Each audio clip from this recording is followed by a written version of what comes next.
Hello, everyone. I'm Gemma Starr, and welcome to another episode of Heart Warriors. Heart Warriors is a series I've been guided and inspired to do thanks to my energetic connection with Kata Judah. Kata Judah being the sacred masculine site in Central Australia, very close to Uluru, our sacred feminine site. So what I'm here to do is to give a platform to men, 100 men, and we are up to number 82. So nearly there. To give a platform to men to share their journey into the heart, their highs, their lows, tools, practices, insights or wisdom, their views around men, masculinity, even women and femininity comes into it. So really good stuff. And of course, every man has a different perspective, opinion, experience. So we're getting the whole range of views here, which I think is amazing, because then we all come to realize that it's a matter of finding, each man finding his authenticity. Today's guest is a man called Intellectual Sniper, and he is a best-selling author, speaker, and content creator. And he told me that this year's book is titled The Power of Self. And I know he also already has a book out called When Men Were Men. So really excited to be talking to JC and hearing all about his journey into the heart. Enjoy.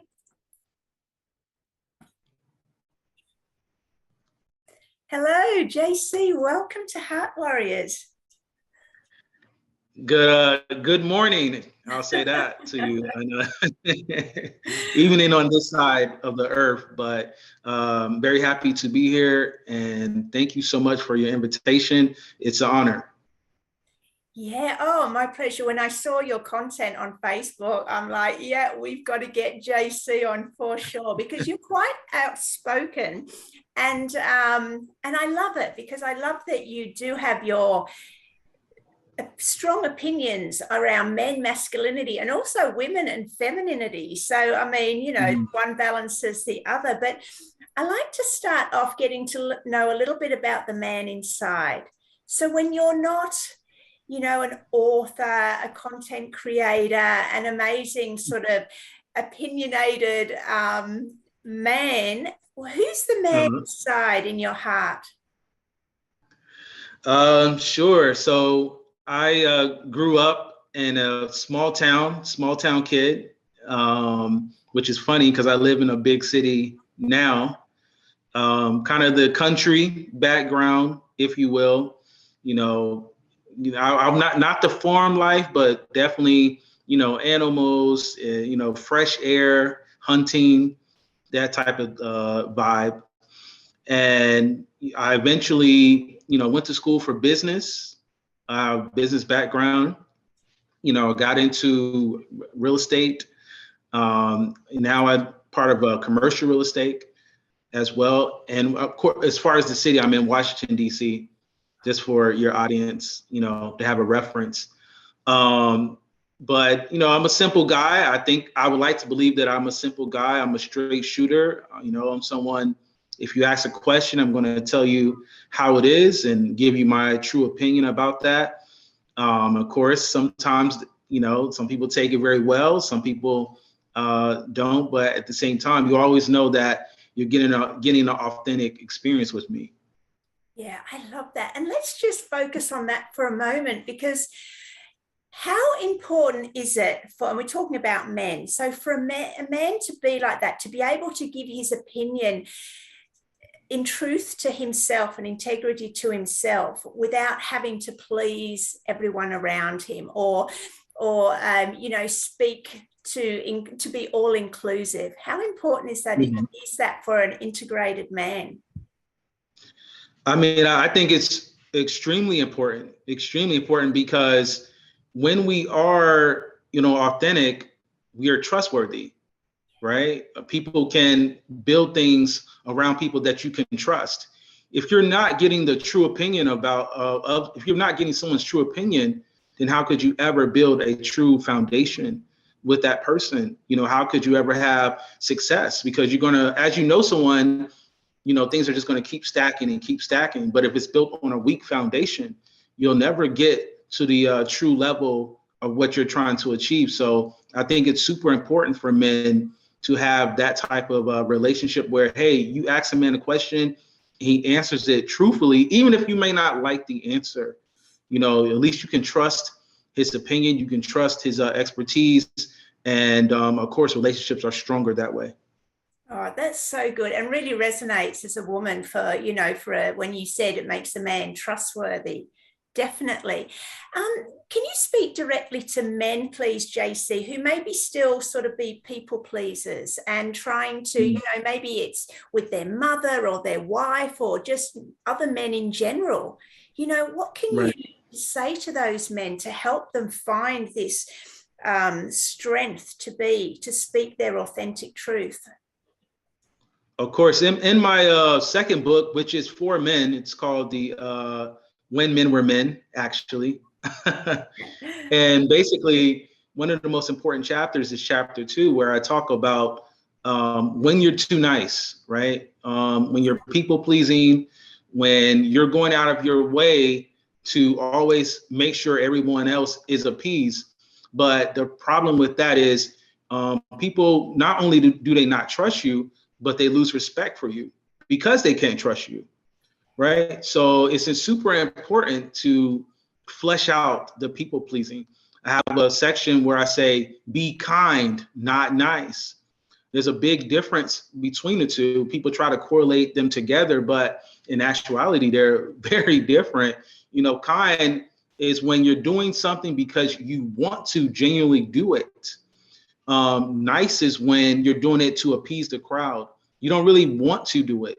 You're actually holding a lot in.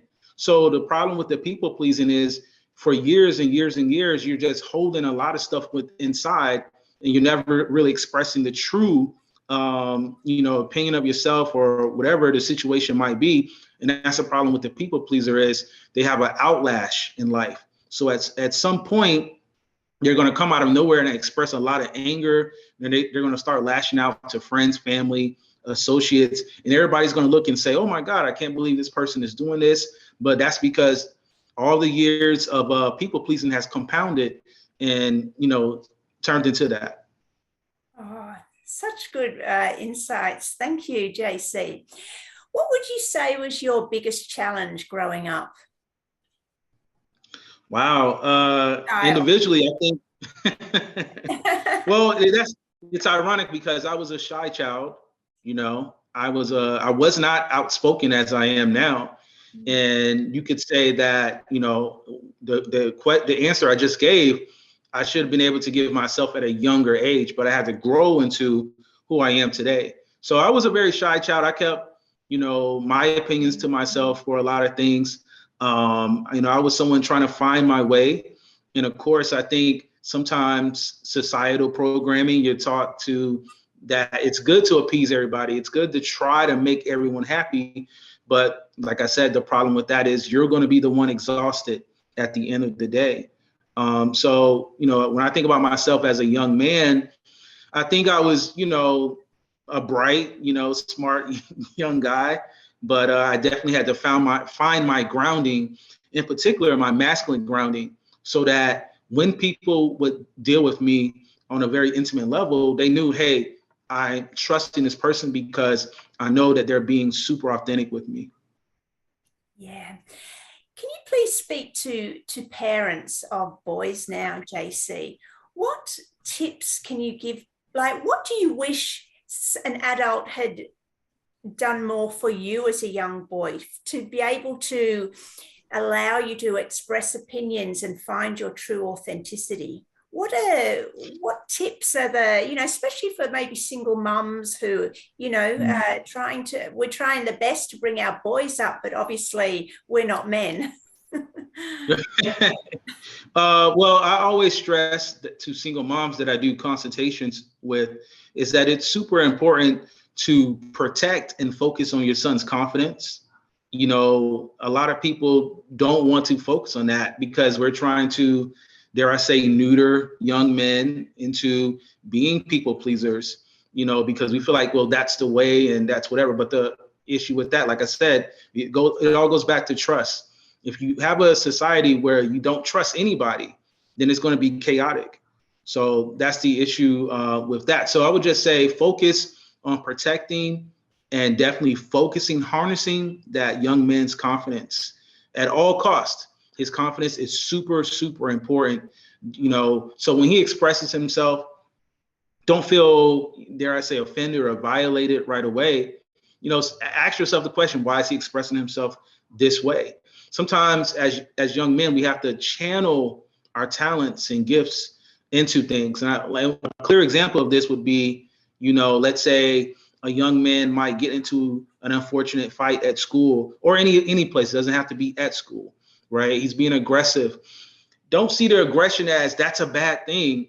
He just has to channel the aggression into a positive way. So maybe you want to enroll him in karate classes or things along that nature where you see his gifts and talents developing. Just channel them in different ways. And sometimes young men do things to get attention, right? It's not necessarily that the young man is exactly bad.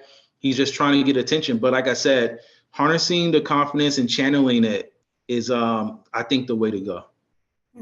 Yes, that makes total sense. Awesome. Okay, so moving on now, what would you say was your rock bottom moment as an adult? Wow. Couple of them.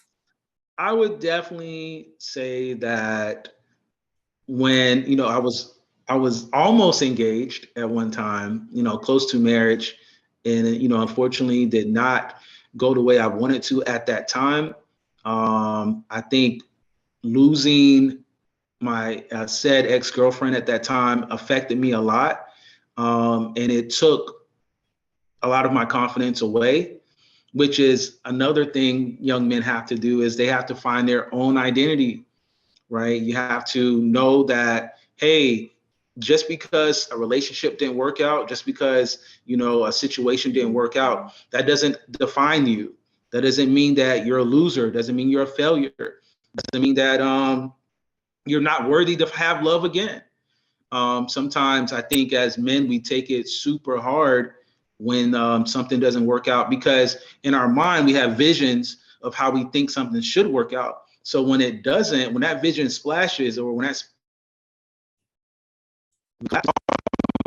and life is over, how will I recover from this? But I think you have to have an identity beyond, whatever is good in your life, whether it's a job, whether it's professional success, personal success, and see the relationship as an essential part of you. Don't feel like it's the only thing. Yeah. So how did you back then, as a different version of yourself now, how did you find your way up from that rock bottom moment? Definitely. So I think after, like I said, pertaining to that relationship, it was definitely a rock bottom part, because I thought that I was going to get married to this woman and we were going to go on and obviously have a life together. So when that didn't happen, I felt terrible. I felt failure, defeated, and things like that. But I had to really, I think one of the things is get rid of people who try to make you fit into a box as well, right? And what I mean by that is, like I said, I had already felt defeated. So I didn't need people kind of confirming this defeat, right? And they're kind of looking at me as the bad guy and saying that I was the problem, etc. So, if you're at that rock bottom place, you don't need anyone else to tell you that you're a failure. If you already feel like a failure, we don't need people around us saying you're a failure too. So I think number one for sure is the people that's being super negative, that's not helping, not encouraging you. You have to get rid of them, or you have to limit your time around them, especially when you're at the rock bottom place. They're only going to make you feel more defeated than you already are. And no one can make you feel more of a failure than you. So the people that's adding on to it is only digging the hole worse. That would be like the top thing for sure. There's the influences around you. Change who's around your circle and get around people who's going to encourage you. Get around people who are doing good in various parts of their lives, whether that's professional, personal, people who are well balanced, that when you're around them, their energy bounces off and feeds into you. Yeah, so good. I'm interested. Do you still look back on that relationship as a failure? No, and see, that's the crazy thing. I don't. In fact, that relationship was a success. That relationship was a smashing success. I learned so many things from that relationship. I traveled the world with that woman. I made a lot of great memories. She introduced me to things that I never thought I would be interested in. So no, that relationship actually was a success. But it was my mental outlook that made it a failure, right? That was the problem. I was the problem when I saw it as, because it didn't go the way I thought, then it's a failure. I actually have a saying in my book for women, The Day She Learned Chess, is that part of the problem as far as happiness or unhappiness is when we are too attached to outcomes, that's the source of unhappiness, right? I was so attached to the outcome of being married to this woman that when it didn't happen, I felt like all the bricks fell on me and I'm just this, whatever, failure in life. But in essence, like you said, no, that relationship was a smashing success. I feel good about it. I look back on it and say, wow, that was a great experience. And I'm thankful for it. This is so powerful. I really like to break this down for the men watching who are maybe still thinking of a past relationship as a failure. I'd like to understand your mental process, because the way you said it, it's apparent now that whether we view something as a success or a failure is our mental perspective of it.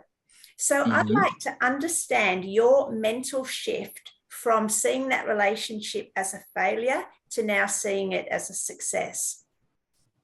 Absolutely. Well, I think the relationship ending, I was so focused on that. That's where the failure feelings come from, is that, it's such a failure because it ended. But my perspective changed when I thought about all the positive things that happened within the relationship.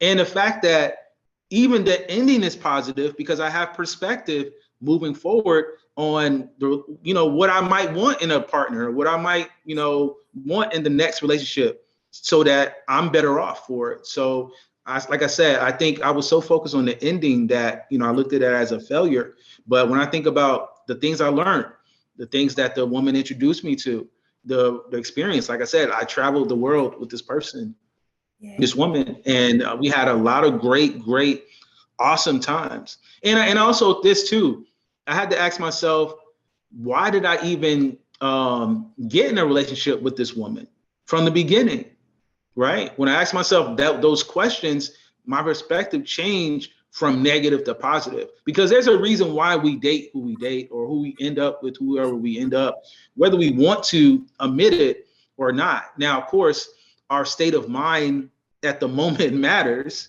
but essentially, when you really think about why did I even choose this person, that's the mental shift from negative to positive. Because if you admit to yourself, yeah, I got with this person for whatever reason, and you're able to sit with that truth, then you empower yourself to move forward. Yeah. And I've always got the saying, not all relationships are meant to last forever, because as you said, it's the lessons. And often we get so many lessons from processing the breakup and then reassessing ourselves that, Yeah, that's why I say, it's you get as much from the relationship as the breakup.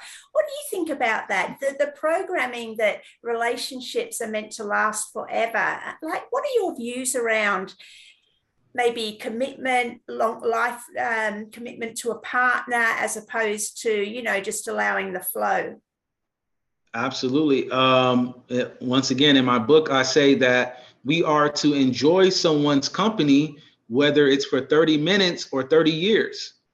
So no matter who we meet in life, we are to enjoy their company regardless of the duration or time that they're actually in our lives. And I think once you see it that way, then once there's some type of parting, then you don't look at it as it's such a sad occasion. Now, you might be sad in the moment that you're no longer with the person, but as far as the experience, that's a positive. Because even if it was a quote unquote bad experience or bad relationship, it's freeing you for the next relationship. That could be very positive. So letting go of that said negative experience has now made room for a positive experience. So I think commitment in itself, it depends on your perspective on it. What are you committing to? If you're committing to exactly, I guess, the values, and because this is another thing I say about men, or the difference between masculine men and what I call modern men, is that when you're dating a modern man, you're more likely dating his insecurities, right? When you're dating a masculine man, you're dating his values.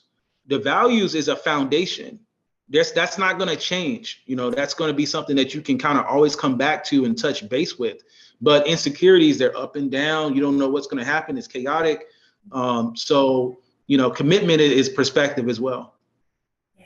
Okay, let's get into this masculine men and what you call modern men. And if anyone missed it, you were saying that modern men is, well, how would you define a modern man as opposed to distinguish a modern man as opposed to a masculine man?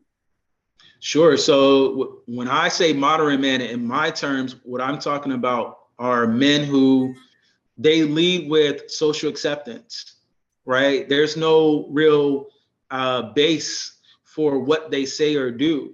It's all about everything they do is catered around being accepted socially, no matter what the situation is. They're going to just focus on that. So even if they're in their heart, they feel some type of way about something, they're never going to express it. They're never going to carry that out. Even if they want to start a business, they won't even start the business because, hey, how's this going to make me look socially? Am I going to be accepted? Versus, like I said, a masculine man, he has a foundation. Everything about him is based on his values. So you're meeting the person for real. You're meeting the man for real, right? You're not meeting his representative. You're not meeting his agent, social agent per se. And that's the fundamental difference between the two, is that a masculine man, he's carrying out his life. He's carrying out what he believes in. He's not worried about what a celebrity is doing. He's not worried about what any other person is doing or any other man who might have society status or whatever. He's focused on his purpose, his mission, his own mind. Oh, this is great. I really like to expand on this, JC. And this all comes from your book, When Men Were Men. Absolutely. Yeah, great title. So, yeah, this portraying an image, from what I understand, you're saying, of the modern man as opposed to the internal authenticity of a masculine man. What happened? Let's go back to, where did masculine men become modern men?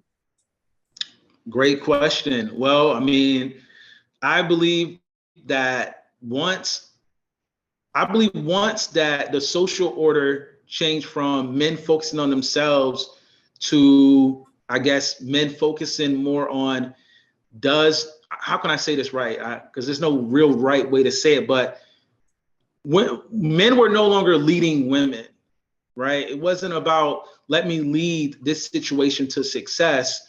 It was more about, oh, let me just turn around and ask the woman, what does she want to do? What does she like? What does she care about, etc. But you're supposed to be the balance. So once there was no balance between, that's where you get the modern men, right? Where men were told to be, well, you need to be just as emotional as women, right? But in my book, I talk about this as far as the women's book, The Day She Learned Chess, is that, logic protects us, emotions connect us, right? So logic, from a man's perspective, the woman sees the value in logic from the man. The man sees the value in emotion from the woman. When you combine the two, you have a balance. But if you're telling both sides to be one way, that's when the imbalance starts to happen, right? So now in arguments with modern relationships, we're arguing about whose feelings matter more. Who's more important in this. We're both important. right? That's how it should be seen. But that's what a lot of modern relationships are about is, oh, my feelings matter more than your feelings. Or how I look at this matters more. It's a competition of whose emotions are more at stake. And that's really that's what really happened in my opinion. Yeah, this is such a great conversation. And it's a conversation that, because you're number 82, Heart Warrior, we've had several times in this series, and every man, sort of puts their own spin on it. So you used the terms logic and emotionality, which I love. Now, can we interchange those with heart and mind, and also masculine and feminine energies, just for perspective? Are we talking about the same thing? Yes, definitely. Okay. Definitely. I'd like your perspective now on the polarity discussion, because some polarity coaches say that men should be 80 to 90% in their masculine. Others say 50-50 balance. What are your thoughts around this?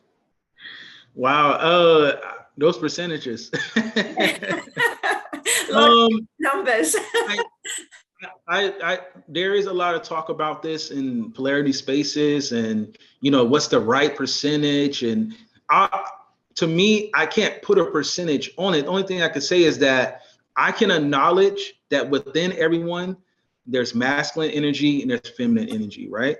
I can acknowledge that everyone has both, but I always ask this question with everyone I do a consultation with: what's more dominant in you, right? Because either one of them is more dominant in you.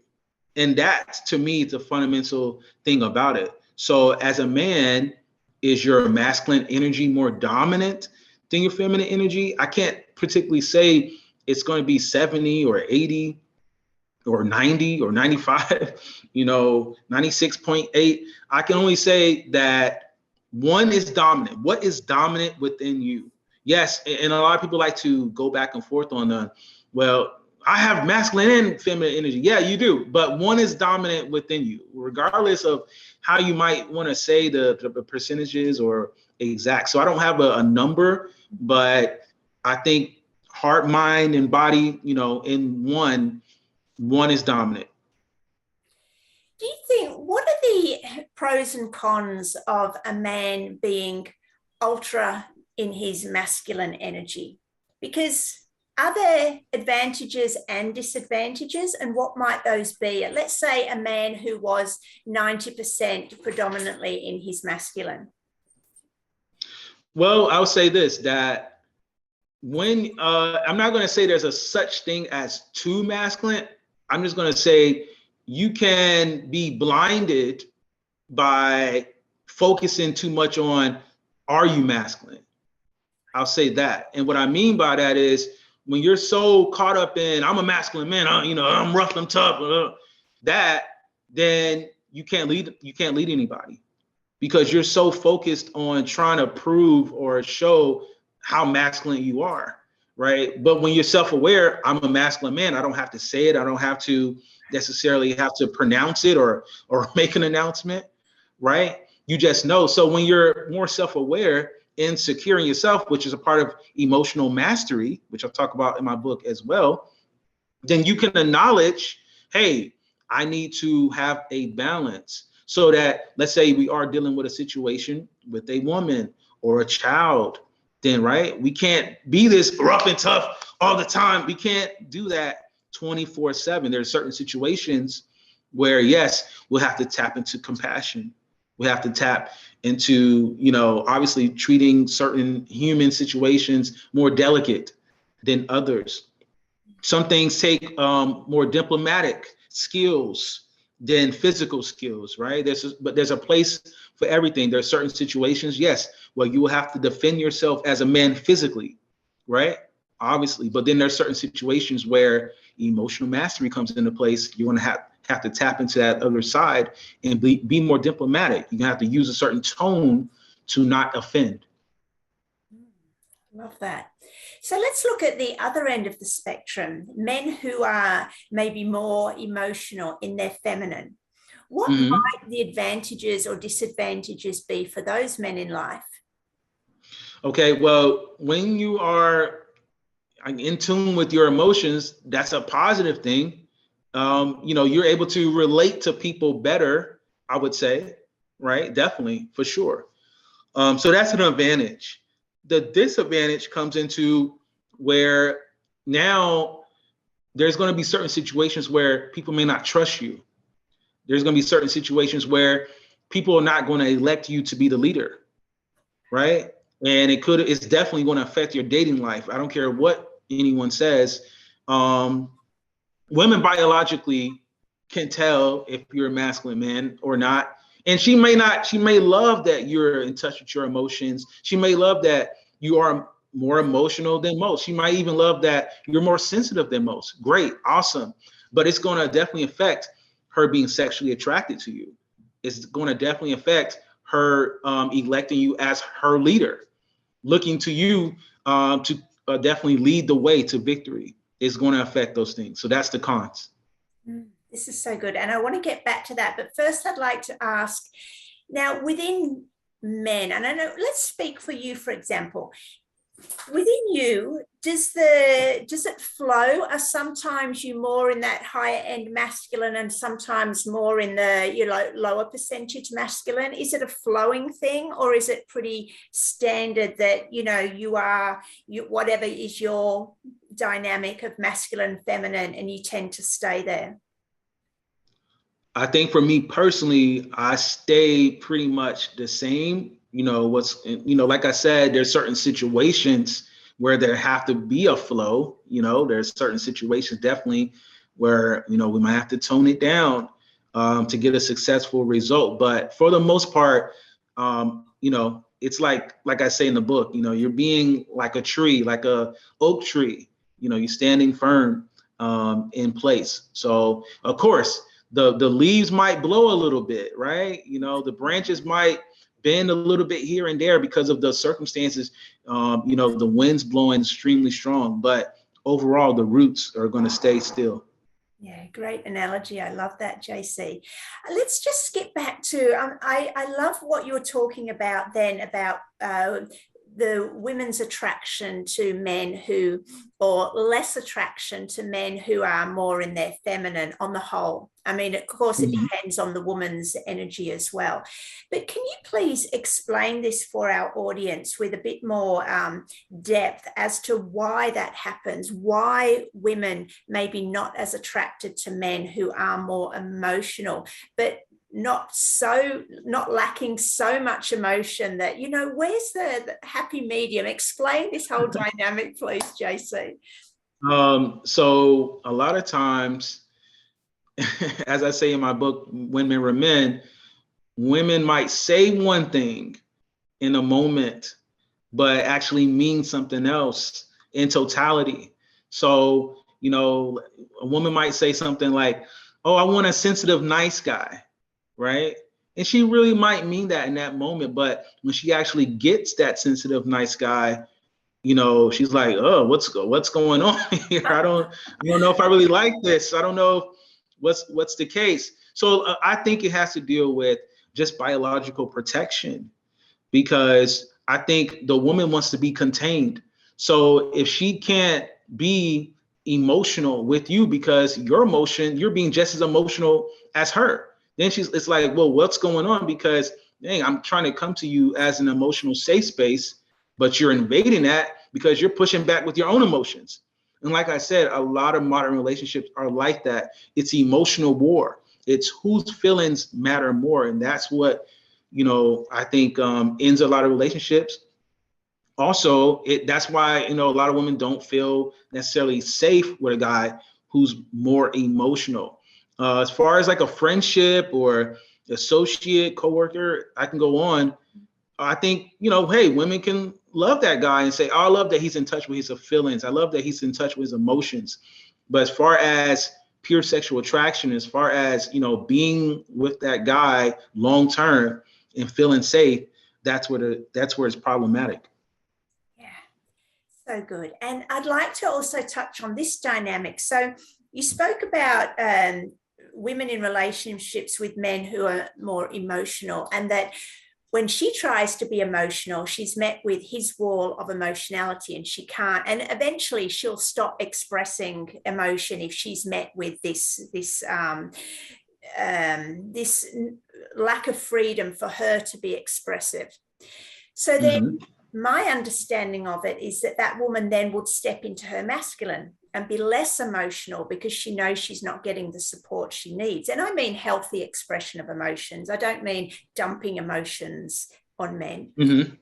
So, and then the men maybe are saying that, oh, look, that woman's in her masculine now. Can you speak to men and speak of this dynamic, maybe articulate it a bit better than I've managed to at the moment, in speak to men about how that plays out in relationships, please? So once the woman has to be in her masculine, because once the woman steps into where she says, wow, you know, every time I try to come to this guy with some type of issue or some type of situation, he says the same thing I say. So, you know, once that's the situation, she says, I have to be my own man because I have to be my own protection, unfortunately, where I can't trust this guy all the way. That's the problem with the over emotional guy or someone who feels like, well, I should be able to be just as emotional as her, etc. You can't do that because she's going to, like I said, she's going to say internally, well, I have to be my own man. You know, even though I'm trying to pair with this guy, obviously, and bond with him on a closer level. So I think that's what happens now. If that once that relationship breaks away, she's always going to feel some type of way and be in her masculine energy. But of course, after some time, there should be some type of flow back into feminine, you know, being feminine. And I think, unfortunately, a lot of times women stay in that masculine state after. So they went through a bad experience or whatever, or not a less than ideal experience. Once you make the choice mentally to stay in the masculine frame of mind, that's where the problem, you know, relies, because you can't attract the true masculine because you're still your own man. So we have to let go of that, you know, energy, and we have to, you know, a woman has to be real with herself and say, hey, you know what? That situation unfortunately didn't work out. You know, that guy couldn't meet my emotional needs for whatever reason, what's going on, but let me free myself of this energy so that I can attract the true masculine, and that guy is going to be my safe space. Yeah, this is so good. And there's so many tangents I want to get to on this, but I'd like you now, firstly, to speak to men watching who recognize themselves in that emotional dynamic that we spoke of. How does he, if he recognizes that he hasn't been allowing his woman to be expressive, and that's why maybe there's some, you know, issues in the relationship, how can he come into the awareness of not suppressing his own emotions while allowing her to build trust and stability in him? Oh, absolutely. So I think last year I had wrote a status pertaining to this issue, and, you know, some people liked it, some people didn't, but I was basically telling men, you know, stop emotionally dumping on your woman. And what I meant by that is stop looking for her to solve your emotional issues or plagues or whatever, because that's, once again, it's subconsciously she's saying, wow, okay, dang, well, wow, what's going on? You're beating me up emotionally. So I tell men in my book that you need a positive outlet for emotional situations, because emotional situations are going to happen to everybody. But the dynamics to keep a healthy masculine and feminine situation is different. You can't just dump on your woman. So I tell men, hey, you should have friends that you can call. You should have an older elder that you can call. You know, you should have an older uncle maybe that you can call, or mentor, right? Regardless, there should be at least one man that's older or you're young or the same age that you can go to for emotional support, emotional issues, etc. Don't exactly look at your girlfriend, wife, companion, fiance as, okay, I should be able to just dump on her, because it's going to affect the dynamic eventually if you look at it that way. Also, I think you keep a stoic attitude when you don't dump on your woman. You know, she's able to kind of see, okay, he's stoic. Him being stable trust makes her trust him more, right? So she's able to say, okay, I see him being stoic. I see him being that stable oak tree that I need, so that when the winds blow in life, I'm able to come to him, etc. And like I said, I'm part of a men's group myself, right? I'm able to express myself any way I need to in that group, right? And it's been a great healthy outlet for me. So I encourage men, there should be at least one positive, healthy, masculine person that you can go to if there are, said issues that you're going through, you're mentally dealing with, etc. Yeah, this is good. And it's such an important discussion around men and emotions. So, what's come up now as a question is around men expressing emotions. So, what we're saying is like, don't dump on women. And the topics that came up here were more around what we would loosely call negative emotions, even though I don't like to, put them in a box, because ultimately we can make them into positive emotions, but just for clarity's sake. Now, what about on the flip side, what we would then call positive emotions? Can a man be Mm-hmm. too expressive there, or can just positive emotions flow? Uh, I think there should always be a balance in everything. Everything should have a good balance. I'm not gonna say you can be too positive, but how you express certain things matter, right? I mean, I don't want to get into semantics, but if I'm just saying, hey, I appreciate you for this reason, et cetera, et cetera, et cetera, versus, hey, I appreciate you. I'm so in your face about it for this reason. There's a difference in dynamic, right? Which one is a woman going to be more attracted to? So I don't think you can be too positive, but how you express the positive definitely matters. Yeah. And is this for a man, each man to find his authentic niche into this sort of expressing or not expressing so much in front of a woman? Is that a lifelong journey? Does that ebb and flow till, it just feels good at a certain point? How does a man navigate that journey?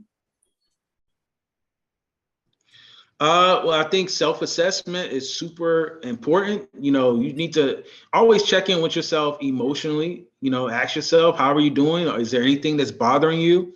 Is there anything that's making you upset? Culminating anger inside? Those are questions I think every man needs to check in with himself weekly or bi-weekly, monthly, things like that. It is a lifelong journey. I think emotional mastery is a lifelong journey, but you have to be committed to it. And you can't feel that, okay, a lot of men protest this. This is the part of the modern men thing. Well, I should be able to do this. I should be able to do that. I should be able to say whatever to my woman about whatever issue. Well, I always say this, you can't live in your ideals. You can have them, but once you're like, feeling like their Bible, that's it, then that's the problem. Is, we should be able to do a lot of things, but that's not necessarily going to make it successful. And, like I said, most modern relationships are emotional battlefields. Who matters more? Who's this more? Who's more important? Whose feelings should be at the forefront? Except the list goes on and on. And so there's no dynamic. There's no, masculine and feminine dynamic between the two, which causes their relationships to collapse. So it's a lifelong journey. One must be committed to it. In my group, we're committed to it. We always talk about emotional mastery. We always talk about being grounded and in our own masculine journey. Yeah. Um, Earlier, when we were talking about masculine men, you mentioned values around masculine men. What are the most important masculine man values in your opinion? Oh wow. I would say the most important definitely is being a man of your word. You know, being someone that, if you say something, you mean it. If you don't mean it, then don't say it. Yeah. Like I said, we have to be able to trust words. We have to be able to trust someone's character, and every man has to ask himself, what kind of character do you want to possess or have? So I would say that's probably, at the top of the list for sure. And then, of course, like we just got into emotional mastery. I think that's super important as well as far as values. Not feeling that, I look at it, it's not okay for me to lash out. It's not okay for me to just do whatever. Now, what happens is, let's say a situation with a woman might happen and a woman gets mad and she might lash out or she might say something. Then what a modern man will do is he'll point to her and say, well, she does this, so I should be able to do it. It's ongoing equality. We're on the same footing. And that's the problem. That's why the relationships have so much tension in them, because both sides are protesting what each side does, etc. So as far as values, I would definitely say being a man of your word, mastering your emotions, looking at yourself, what kind of character do you ultimately want to possess inside you, and just presenting yourself. And like I said, another thing too is knowing what is your purpose and your mission. Don't compare yourself to others, knowing who you are and having value in that. Yeah, this is huge, isn't it? Especially at the moment, there's a lot of talk around purpose and mission. Firstly, is there a difference between those two words in your opinion, definition wise? Not necessarily. I use them interchangeably. I don't have a particular definition for each word, but I just know that some people understand the word purpose, and then some people understand the word mission. So, I kind of use both at the same time, because different people connect to certain words. But purpose overall, I mean, when you wake up, know who you are. Don't wake up knowing.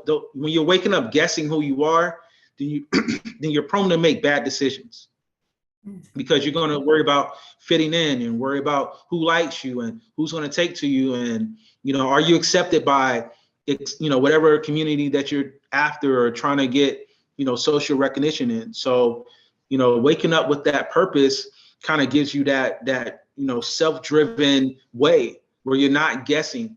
And I think a lot of times the reason why a lot of modern men are lost is because there's so much guessing involved.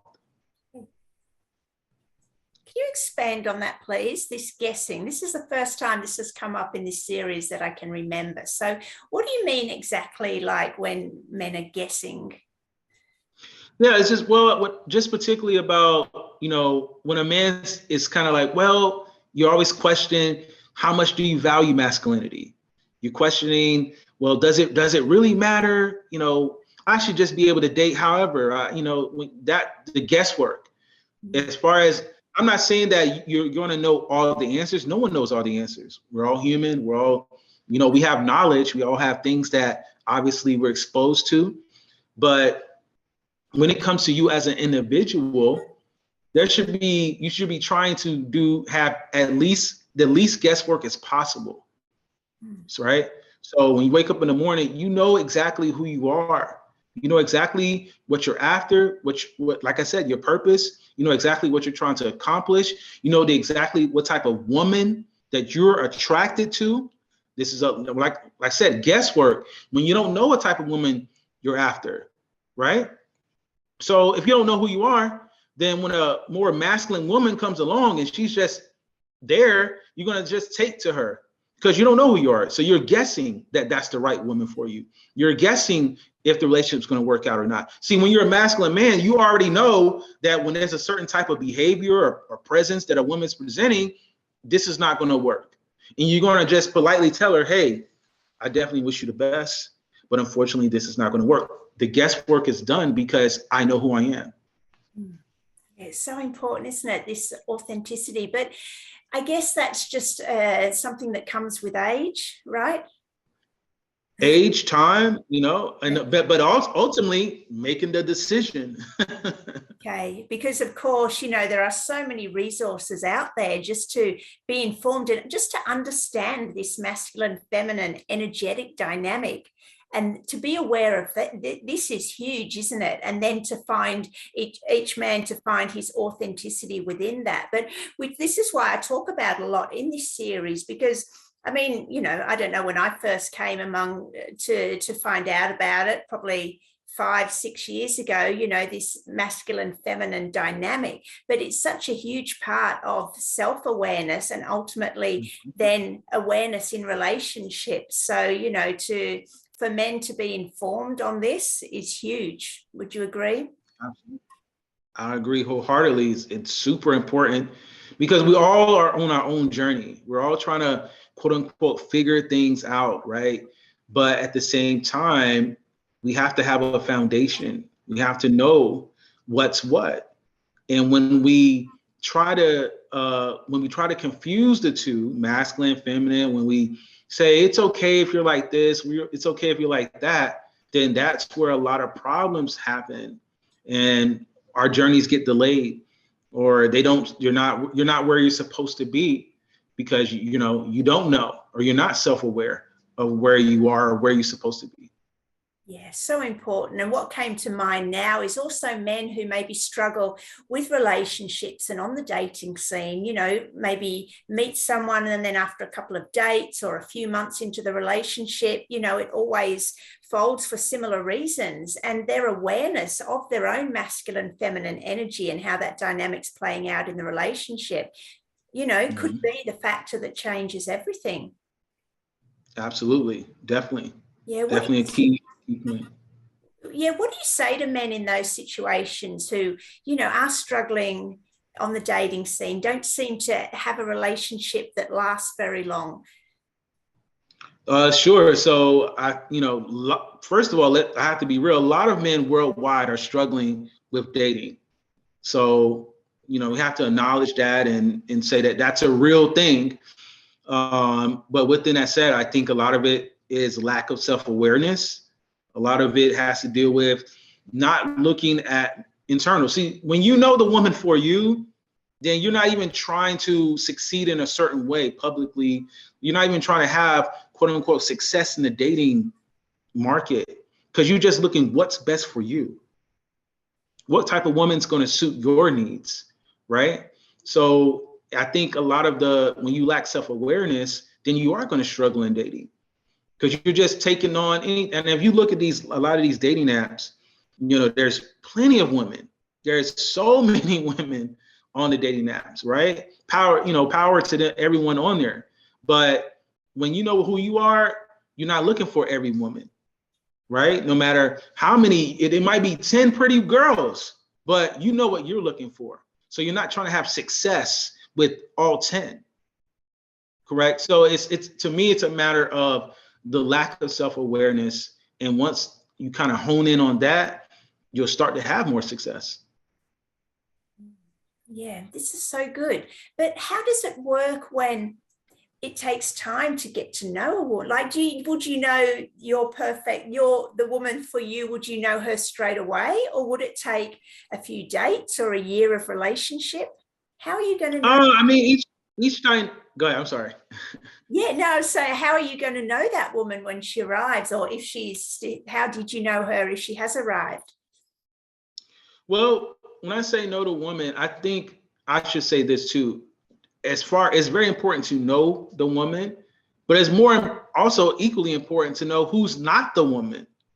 So that kind of saves a lot of time, right? And I did this on another podcast where I talked about, I had a great woman. I thought she was a great woman. We arranged a date. I set everything up. Everything was going great. She was texting me saying, "Oh, I'm so excited to meet with you," right? But I think 3 hours before the date, she texts me and she says, "Hey, I know that you set everything up at this one place for us, but I want to go to another place." Right? She said, "I want to change the place that you chose and implement another place because I think that place is more hip," or whatever she said. So she didn't, that's real, recognizing, okay, this is not the situation for me, right? She might be great for someone else, but this is not the situation for me. So, those are the type of things that happen. As far as you said, is it going to take a couple dates or a couple, a year? It's equally important to know who's not for you. We didn't even have to go on a date. See, we didn't even have to go on a date. I already knew, okay, this is not the one, right? This is not someone that I'm going to invest a lot of time, energy, resources into. So as far as a time dynamic, if things are going well, I mean, I think every relationship has its own obstacles or things that has to take place for each party to feel comfortable. So I'm not going to say 3 dates you should know she's the one. I'm not going to do that, say that. Might take 10 dates. I don't know. It might take a year, depending on the circumstances of what's going on in each other's lives. It might take time, but like I said, I think it's essential to know, hey, this is going well. This is positive. This is feeding into my spirit. This is, she's excited for me. I'm excited for her. We're it's a balance between the two. She's not trying to overpower me. She's not trying to, stake claim and take charge of the relationship. Those are the quote unquote, as they say, green flags that you're looking for. So obviously over time, you're like, okay, well, maybe I can take this more serious, up the ante, and make it, something official or whatever. Yeah, I love this because with this attitude, you're not trying to change someone. You're not going in and saying, well, I don't like that, but maybe I can change her, and vice versa with women and men. This is like, show me who you are and I'll back out if you're not the one for me. I love that. Yeah. JC, a lot of women watch this podcast too. What do you think that women misunderstand about men the most? Oh, wow. We've I got need another about 40 minutes left. Right. Wow. That is a great question. I think the top thing a lot of women miss is they think that men think like women. So they think that men are looking at the situation exactly like them. And that makes a lot of misdirection, misunderstandings happen along their dating journey, or even if they're in a relationship, that causes a lot of arguments or disagreements because the woman's thinking that the man's processing things just like her, and he's not. Okay, so how is he? Let's go into this a bit deeper. How is he doing things differently to her? What's going on in the male mind? I mean, well, most men are logical, so that I think that's one of the big things that women have to understand is when you bring a situation to a man, he's going to process it logically. He's not going to think about it from the emotional standpoint up front, and she might be thinking like that's the most important thing, or that should be the prominent thing in the situation, the emotional part. It has to be a balance. So if you bring a situation to a man, he's going to process it logically. And a woman can obviously be logical, so I'm not going to take away from that or say women are completely not logical. But when you bring a situation to a man, just know that processing it first is logical, is logic. He's not going to really be thinking about the emotional side first. That's where you as a woman come in and you fill in the gaps so that it's obviously a more balanced situation. So that that's my take as far as taking it and both sides understanding each other. Yeah. Awesome. So in your book, When Men Were Men, what other major points do you make? Because, I haven't read the book. I'm fascinated. I know it's not available in Australia, only on Kindle, isn't it? Because I have looked at your book. So that's maybe something that, you could maybe, No, I got on Amazon. I'd love to have the book in my hand, but anyway, I'll just put it out there. But so When Men Were Men, what are the major talking points in that book? Wow, there's so many. I think I'll try to go through some of the chapters. In chapter 1, I talk about power, right? So men have to be confident in knowing their self-power, realizing it, not being ashamed of it, not being ashamed of going after power necessarily, right? But also keeping in mind that along your journey, what do you want power for? Ask yourselves that important question, right? A lot of men now, like I said, the whole people pleasing thing, you don't want to go after power because you don't want to offend such and such, or you don't want to offend so and so about it. But it's not about offending them. In fact, you're offending them more by not going after your best self, right? Because you can't help anyone when you're down. You can't help anyone when you're not your best self. So I get into chapter 1 about power, unapologetically going after your own power, harnessing your self-power. My next chapter mainly is about people pleasing, being the nice guy, right? Doing things you don't want to do. I do this thing in podcasts where, you could tell the difference between someone who wants to do something and someone who doesn't. You have a situation where, let's say you have an office, right? Coworkers are in the office, etc. So one person brings donuts to the office and they say, "Hey, everybody, I got donuts. It's all for you guys. Go ahead and dig in, eat away, enjoy it, whatever." And the person leaves it alone. They never bring it up again, etc. But then you have the second guy. He comes in the office. He has an attitude. He's huffing and puffing. And he's like, "Ugh, everybody, here's donuts for everybody." He has an attitude about it because he doesn't really want to do it. He's only doing it to get the people to like him more. That's the difference. People, well, unfortunately, people pleasers or nice guys, they do things so that people like them more, not realizing that you getting donuts to everybody is not going to make them like you more, right? They see the attitude on you. They see that you're huffing and puffing. They see the energy. So guess what? His energy is so bad that even though the donuts are free, nobody wants them, right? Yeah. And what people don't realize is, like, the first guy, everyone wanted the donuts. Why? Because the energy was there, right? He really wanted to do it. He didn't, it wasn't about the money. It wasn't about the time. He really just wanted to do it. He just was being kind, as I say. The second guy, he has all these insecurities in his head. He wants to be accepted. He wants to be liked. He wants people to kind of take to him, not realizing that people can tell when your energy's off. People can tell that you're only doing something to be accepted. You're not doing something because you really like to do it, right? So that's a key point. Be kind, not nice. The third one. Just mention Okay, something yeah. on that. This is great. And how I saw the energy dynamic playing out between those two men with the donuts is the first one was giving unconditionally. He didn't want anything in return. Whereas the second one, because he had this resentment, he was looking for either sympathy or, like expressive gratitude or, some sort of giving energy. He's a bit of an energy vampire. He wanted something back, and people sense that. Are you giving just to give from the joy of your heart, or are you giving something because you need some energy back in return?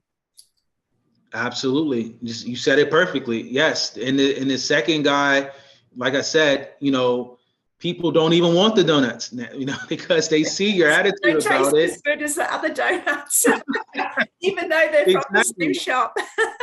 Exactly. The first guy, dare I say, did it with love. Yes. He really meant that. It was unconditional. It wasn't about getting anything back necessarily. The second guy, he wanted everything he back. He wanted the validation. Yes. He wanted the praise, right? He wanted to be recognized, but it was forced, Yes. right? So the first guy goes on and the office recognize him as, oh, great guy, kind, right? They naturally do it. The second guy, he's resentful because he wants that same light, but he's forcing it. So he doesn't care necessarily about, how he doesn't care necessarily how he gets it. He's just doing things to get it. So don't be that guy. I talk about that in chapter 2. Be kind, not nice. Very important in life. Chapter 3 is about women, relationships, how to proceed. Very important that you can't lead a woman until you lead yourself.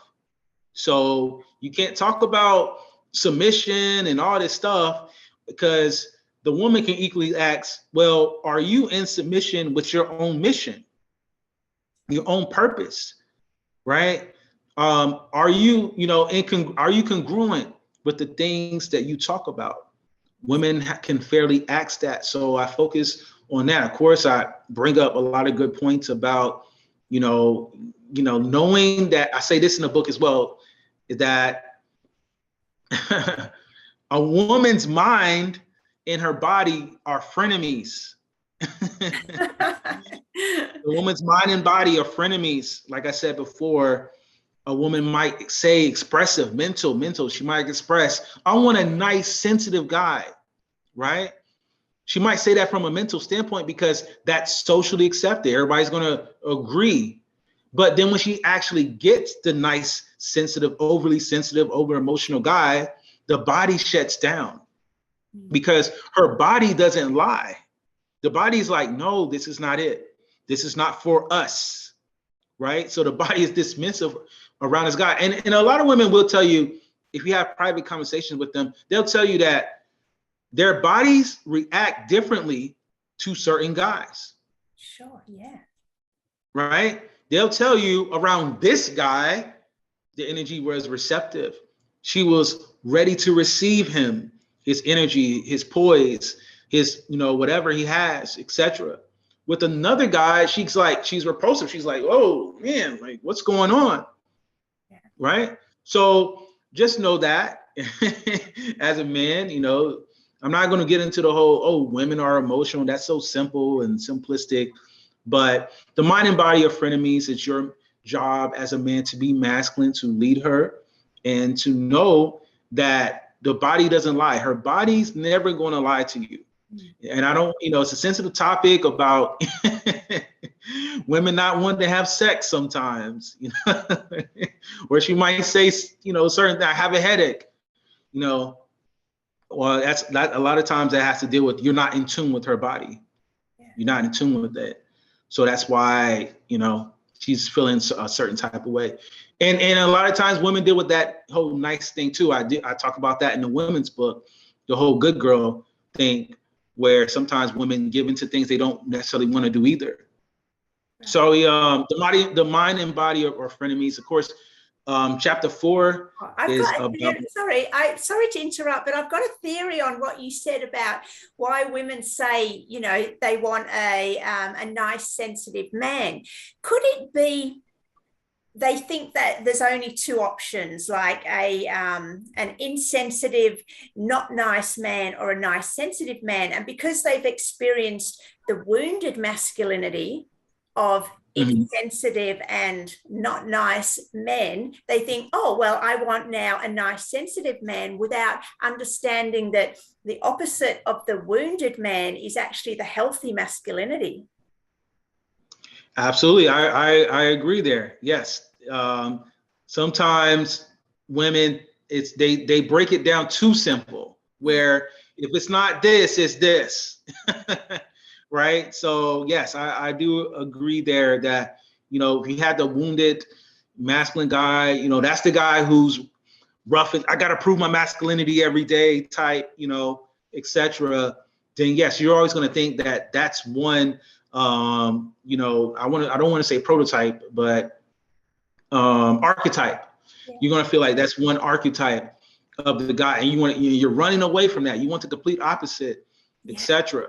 But the over emotional guy, like I said, your emotions are competing, etc. So the healthy masculine is the balance that you need to meet, etc. Yeah. Chapter 4 and 5 is about trust, and mainly about knowing who to trust, who not to trust. But that's a part of self-awareness, knowing who you are and knowing what you're about, your mission, your purpose. So, building that trust is super important. In chapter 7, I rounded out with a mock interview between me and another person. Oh, fascinating. So many great topics there. And I know you said you're writing another book this year, which is The Power of Self. What sort of subjects are you going into there? Yes, the power of self, unapologetic masters of manifestation, coming out in this fall in November. But this one is going to be in depth about human behavior. It's going to be, I'm really happy about this one because I wrote the book for men, then I wrote the book for women. So now it's time to write the book for everybody. One that everybody can enjoy. And I'm going to go deep into human behavior, things about why people do what they do, why do we like what we like, why are we attracted to whatever we're attracted to. Of course, I'll touch on certain trauma points and how that affects the mind. It'll be definitely some research in there, but of course, I'm going to give my perspective on, basically why people do the stuff they do, what the situations that we get in. I'll be acting as a third eye to explain certain situations. Oh, that's great. And do you touch on what do you touch on around the conversation of manifestation? You brought up that word. Sure. So, manifestation a lot of times have to deal with knowing what you want, but also knowing why you want it, right? And also touching on how to go after what you really want without apology. That's why I say the subtitle is Unapologetic Masters of Manifestation. Because a lot of people want to make apologies for what they want. They want to make apologies for what they really desire. And this could be something simple as, something being a little bit more expensive, or this could be something massive like starting a business or having a certain type of item that you're after, etc. It's nothing wrong with wanting the item, right? But the problem is the emotions, the insecurities around the item. So, we might want certain things, but if we're apologetic about it, if we're insecure about it, then it's going to cause problems in our life. So powerful. What are your thoughts around, do we either consciously or unconsciously, are we always creating our life, or is some of it, or does life happen to us? I think a little bit of both. I think it's a little tug of war there, metaphorically. It's a tug of war between the two, where you're trying to create and then things are always happening. There's always going to be unknown elements going on. In the women's book, I always talk about variables. There's always going to be variables that's unknown, that could help shape your life or change your direction or redirect you in a new path. But it's really a balance. It's, definitely a delicate balance between going after what you want, seeing the vision of what you're after, but knowing, hey, at any time things can happen. And that's what I was telling you before about the quote that being too attached to outcomes is the source of unhappiness. Great.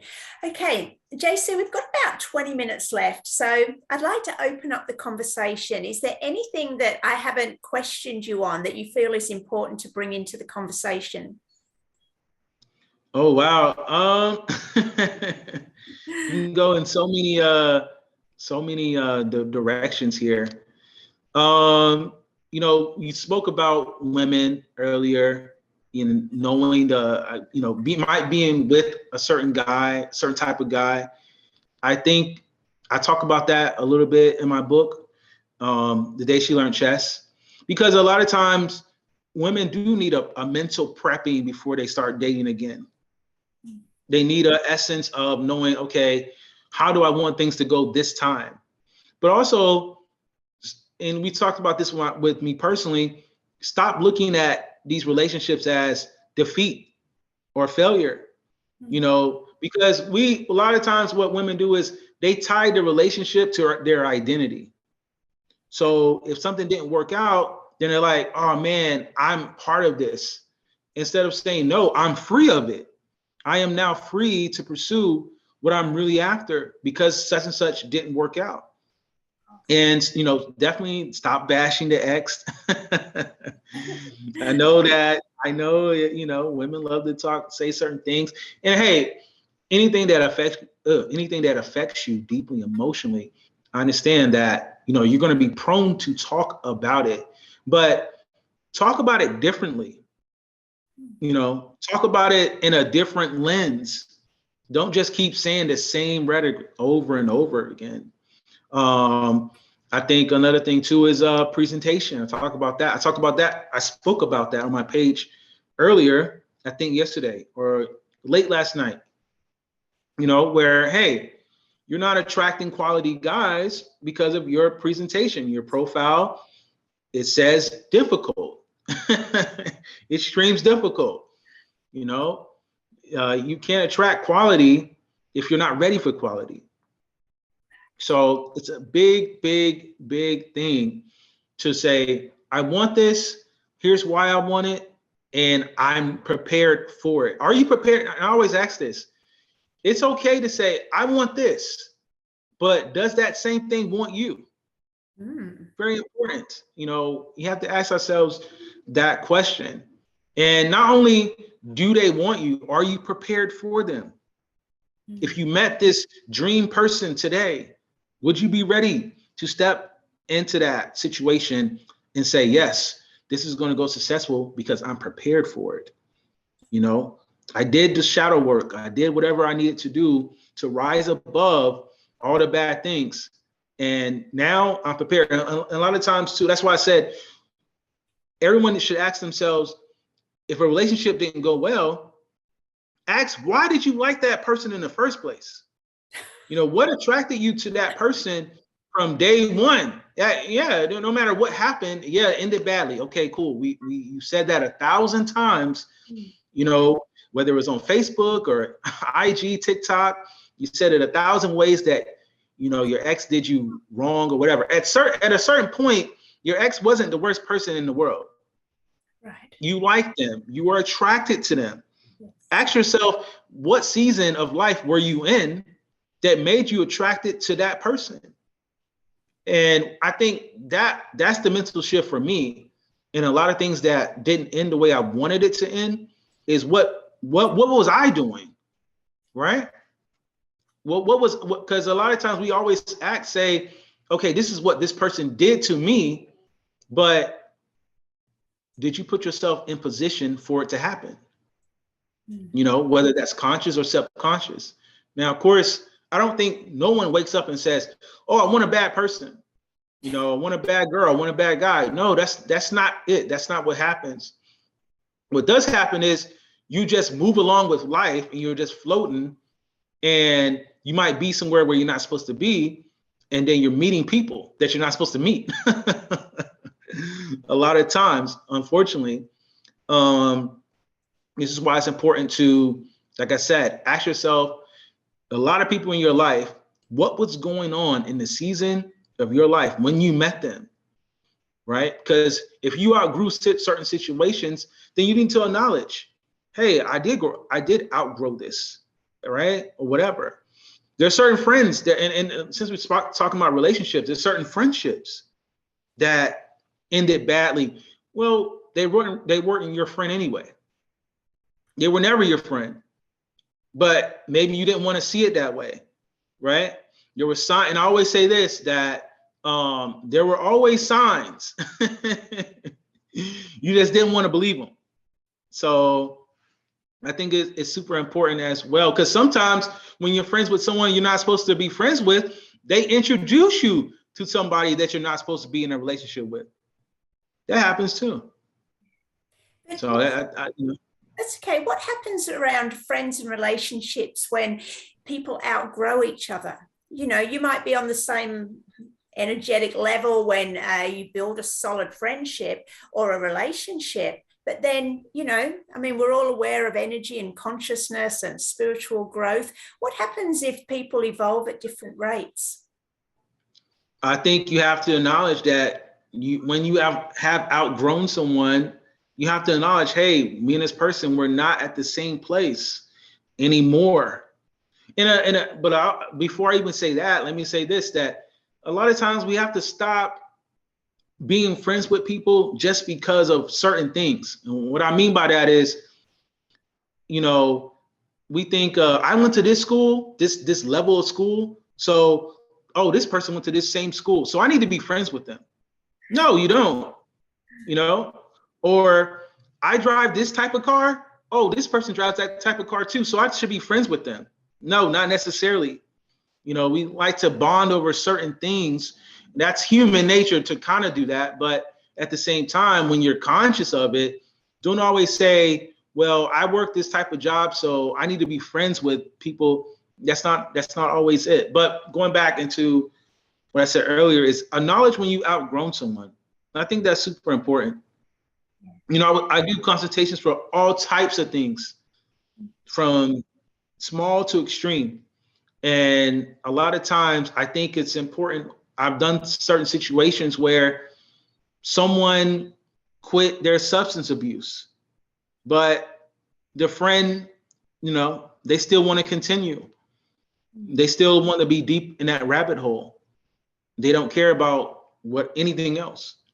You have to acknowledge that, hey, I did the work, I went through the program, I went to rehab, I went to AA, whatever the situation might be. I tried to get my friend in it. They didn't want to do it for whatever reason. Maybe they're not prepared for that. So we have to acknowledge, like, when we are at different mental levels with someone, it doesn't mean I'm not really a fan of cutting people off. You know, I always say that alignment will cut people off for you. So you don't have to just, you know, people like do this thing like, oh, you don't call me no more, don't text. You don't have to do that. You don't have to do that. Your life will do that for you. Yeah. Yeah, I love that. Now, I've got what you were talking about just before that. I've got 3 questions came up. So if I may, I'm going to, because they're all similar, I'm going to put them out here and let you hear your opinions on them. So when we were talking about relationships meeting, so I'm interested in what you think about soul agreements, soul contracts. I'm interested in whether you think we fall in love with people who are the reflections of ourselves. And I'm also interested in, because you didn't say codependency, but that sort of came up in a relationship, or do you think it's like two whole people that need to come together to create a relationship? What are your thoughts around all those subjects of why we're initially attracted on a metaphysical level? I think for the most part, we fall in love with people that are at the same mental place as us, you know, whether that's good or bad. It doesn't matter. Yeah, you know, two alcoholics get along. You know, there's a reason that happens. Now, my thing is this: two alcoholics might come together, and yes, that looks bad, but they might heal each other if they both equally mentally level up together, right? So it's about if both of them are saying, you know what, we both should go to AA, we both should go to therapy, we should both should go to sessions together. That's the leveling. That's the, you know, hey, it came together and it worked out for the best, even though it started in a negative place. So love does heal a lot of different situations, but it takes two sides to heal it. Yes. Two people who got abused, they're attracted to each other. It happens all the time, right? Especially if someone was abused in their childhood or something like that. they're likely to attract someone else who was abused in their childhood, right? Now, they come together, of course, they're bonding and super strong. It's up to them to heal beyond it. They're supposed to heal each other, but it's up to both of them. But a lot of times one person is getting better mentally and the other one person is just staying stuck in a certain place. So that's, then they're depending on your positive energy, sucking it out and codependency, etc. So, for me, I believe we like people based on where we are mentally. You're in a bad place, and that's good or bad. That's extreme good or extreme bad. It doesn't matter. We love people based on where we are. Makes sense. Thank you. Earlier, you spoke about, when we're talking about women, you used the word submission. Now, personally, I like surrender. And as someone who works a lot with the energy of words, personally, I can feel a difference energetically between submission and surrender. As a man, how do you clarify those two words, and why did you use submission over surrender? Well, I think surrender is a lot deeper that people won't understand it, unfortunately, right? So people know the surface level of what surrender means, but the deeper spiritual level of a woman being about that, I don't think a lot of people understand it. So when I say submission, people have an idea of what that means. Now, I do understand that there is a certain energy around it. It's a word that makes people react in a certain different ways. But at the same time, I have to say that it depends on your perspective of what you've been through. That's going to determine how you feel about it or what you might take from it, or, because some women, like you said, you expressed that there's a certain energy from it, right? So you're conscious that there's a certain energy from it. But some women don't even get to that level because they're more focused on the actual word. So they're just so offended by the word that they can never even think about the next level of what does that really mean? Submission or even surrender. So, to me, it's a perspective of what have you been through that's going to make you understand what this word really means, right? Because I wrote a status the other day, maybe you saw it, maybe you didn't. I said, to be owned, right? Like as far as the masculine and feminine. But that's such a deep level of relationship where a lot of women got offended, inboxed me and, said some not nice things to me, right? But that it just takes, I just think it takes a certain level of perspective to know what it means. So when I say submission, I think most people have some type of understanding of it, even if they hate it, even if they don't like it. If I was to say surrender, a lot of women would be like clueless, like, whoa, what's that? What does that mean? Okay, well, let's get into the deepest expression of feminine surrender. And we're not just talking about in the bedroom, are we? We're talking about the feminine flow of life. So Right. can you please explain this for the men and the women watching? So for the feminine to live life in surrender, what does that mean? At the highest level, and I say this in the book, is that you have to turn your life into a receiving party, your entire life into a receiving party. A lot of women are not at that level of making their life a receiving party because they're trying to prove themselves, which is why they can't receive, because they're exhausted from trying to prove to everybody that they're just as equal to a man, or even competing with other women necessarily in unnecessary ways. So the highest level to me is when you're at a place where you no longer have to prove anything. You no longer want to prove anything. You just want to be, right? At that level of being, that's when men look at you and want to do for you. That's when, and not even just in the physical, but the mental as well, because there's a lot of things about deeper YouTube, space, where they're always like, oh, men and women can't be friends, they can't be anything, they they can't be associates, they can't be nothing.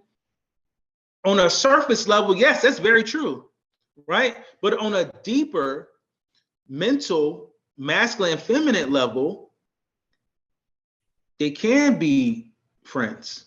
And what I mean by that is that when you're at that level of being, you don't have to prove anything.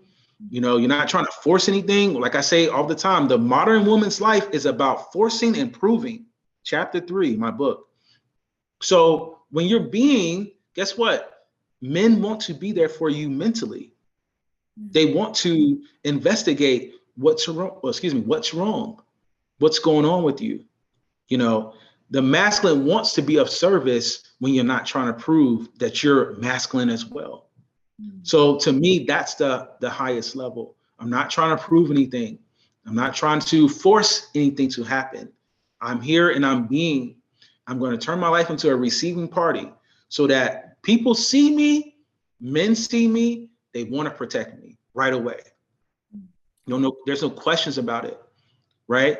There's an energy projected that says that woman should be protected. Can't protect a woman. It's like, I'm just as good. She got her, she's boxing. She got the stance up, and how can you can't protect something that's not in position to be protected? And speaking, I love that. I totally get what you're saying, JC. I'm thinking back to maybe how I was 10 years ago, and maybe some women that haven't quite grasped this concept yet. They're thinking, well, if I'm in a state of pure receivership, there's a lot of men out there who are, let's say, modern men as opposed to healthy masculine men. Like, that's a dangerous place for me to be in full surrender in receivership. How does a woman get around that? What's so crazy is that the highest level of a woman being feminine, she inspires the man to be masculine, right? And she also, and not only that, but even the modern man knows that when he knows when he's in the presence of a very feminine woman, he doesn't want to violate it, doesn't want to taint it, doesn't want to do anything to necessarily, okay, I see that she's this level of woman, so I'm not going to do my moves necessarily. I'm not going to say anything. I'm not going to do my normal tricks necessarily. So yes, we live in a modern world. I always tell this to my clients that we have to acknowledge that. I'm very realistic talking to me one-on-one or whatever in consultations. We live in a modern world. We have to, of course, protect ourselves. But this is self-awareness. That's where that comes about, and not living in our ideals about what people should do or how people should be, etc. Right? So I think that a woman should be self-aware that yes, there are modern men, unfortunately, that will try to, sneak their way in. They'll try to do their tactics, quote unquote. But, being self-aware that they are there is a level of protection. Right.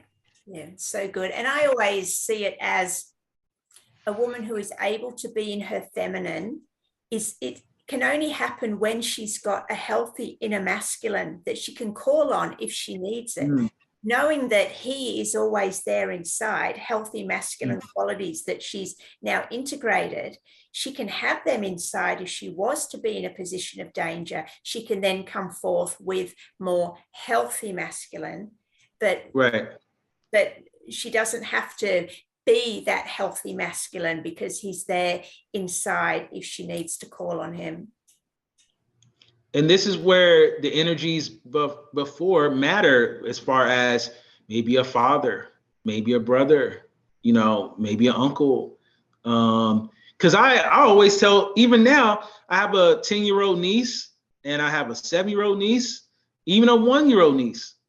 And we do these little practice drills, like if someone comes up to you and say something, or if someone says something to you inappropriately, someone unfortunately might try to steer you a certain way, what to do. Now, of course, they're kids. They don't like when we do this, right? But I do it often because guess what? I'm penetrating their brain so that if something happens, right, my voice will be in their head if something unfortunately happens. Yeah, well, they're blessed to have you as an uncle. JC, we'll start wrapping up now. So I have three things left. First of all, I'd like your perspective of where does the heart come into this with an integrated masculine man? I mean, the heart matters. I mean, it's always been there. I don't want to exclude it or make it seem like it's this separate thing that it's part of being masculine. The heart matters. It's a big deal on direction of your heart. I mean, biblically, I don't want to get religious here, but what you do with your heart is where your treasure was, what you treasure. So I've never been the type to say your heart doesn't matter or be a heartless person. I think it all intertwines. Matters of the heart is what you should focus on, but also ask yourself, what are your matters of the heart? What are they? When a person sits down at the end of the day and look in the mirror, they have to ask themselves, what are their own individual matters of the heart? What really is staining them or substaining them? Great point.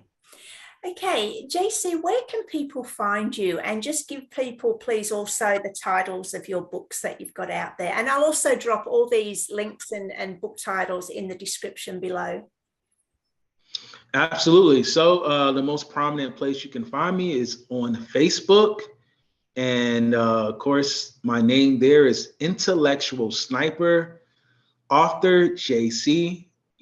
That's spelled out, Intellectual Sniper, author JC. You can find me there. Just type that in on Facebook. Of course, right, as they say on YouTube, the description below. Yep. On IG, you can find me there. I'm the name is One J Camp Writer. That's on IG, on Instagram. One J Camp Writer, all together as one word. And then of course you can also, I'm on Linktree, which I could also give you the description there as well. Awesome. And how many books do you have out? Currently I have 3 books. Working on my 4th book now, The Power of Self, Unapologetic Masters of Manifestation. It will be out in the fall, this fall, November. And also working on some additional projects as well. There'll be like pamphlets or things along that nature that I'm going to start coming out with probably quarterly. Oh, so good. And I always ask the men to deliver a final message for the men watching. Maybe men that are struggling at the moment that need, a bit of light on their path. What can you say to those men? Sure, men watching this, don't let one moment define you. Don't let one situation define you. Don't let, one circumstances be the end all and be all of your life. You have to learn how to compartmentalize things that do happen, whether that's a relationship or a situation that you might be embarrassed about. Don't let these moments of life take you down. There is a second half to your story, and you are your own hero. The hero is within, as I say, actually in the book, When Men Were Men. And we do that a lot of times as men, as we take these situations, these relationships that ended or circumstances or moments in life in childhood, and we just wear it on our forehead for the rest of our lives. So don't let that define you. Know who you are, learn yourself. We just talked about the heart. What are your matters of the heart? Internalize your journey, and stop people pleasing. Very important. Be kind, not nice. Of course, I always will say that. Oh, amazing. I loved this conversation, JC. I love the perspectives you bring around the masculine. I love how, you're so um, stoic in your truth and your authenticity, and you just deliver it exactly as you see it, which resonates with a lot of the that I feel around the masculine and feminine too. So and I'm sure other people as well. So thank you so much for bringing your time, energy to this conversation. I'm very grateful. Absolutely. Thank you as well for the invitation again. And, hopefully we can do it again soon. Yeah, I'd like that. We'll have to get you back on Manspeak. Manspeak is an offshoot series that some of the men come back and they talk for 90 minutes on a subject that they choose. Then, I can sort of join in the conversation a bit, but, so if you've got 90 minutes of material that we haven't discussed on this, I'm more than happy to have you back. Just let me know. I'd love to have you back. Thank you. Absolutely. Okay, thanks everyone for watching. Please like, share, subscribe, and I will be back tomorrow with another episode of Heart Warriors. Thank you. You could just stay on, JC. Thank you.